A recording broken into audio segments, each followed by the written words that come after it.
É, meu amigo, ninguém imaginava que existia um lugar desse no Nordeste, né? Sertãozão brabo, aí, ó.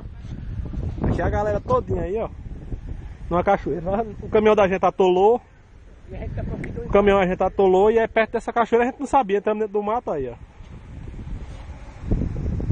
O caminhão veio atolado. Aqui tá Kaique, ó. Se cortou todinho, tentando desatolar o carro. O pneu do pé furou. Ali é os meninos que trabalham na firma lá, ó. Que é pra... que mexe só com madeira. E aqui sou eu, o gatão. Rapaz, o povo deixa o nome em todo lugar, ó, Kaique, ó. Jabacó. Tabaco. Tabaco de Jéssica. Girlene. Meu irmão, vou pra ali, bora, velho. Meu irmão, velho. Mas também que o caminhão atolou aqui, velho. O caminhão atolou e a gente estamos aqui, de boa. Graças a Deus o caminhão atolou. Mas nesta nós vamos embora, porque... Vamos nada. Vamos nada. Eu vou morar aqui agora. Eu vou construir uma casa no acima dessa terra. Eu vou construir uma casa aqui pra mim, ó. Vou casar aqui, ó.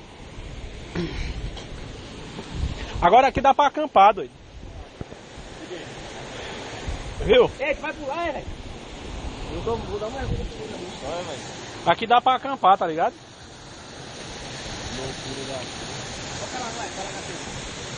Vai lá, Eu criava. Era? Isso aí?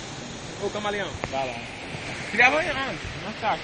Um capo de terra. Ei, tá entrou uns pinchão no meu pé, velho. Meu dedo. Vai lá em casa. Vai conferir? Tem a galera do barulho aí, ó. Modulândia operando aqui a cachoeira no Nordeste. Como é o nome daqui? É cachoeira de quê? Cachoeira de quê? Piriá. Cachoeira do Salitre. Aí. Piriá, Piriá. Viva Se nós. liga. Viva nós, Will. Fala, Will. O Wilson é outro gordinho, colega meu, olha. 200 quilos. Samuel. Samuel, tu vai, né? Não, tô com mais legal.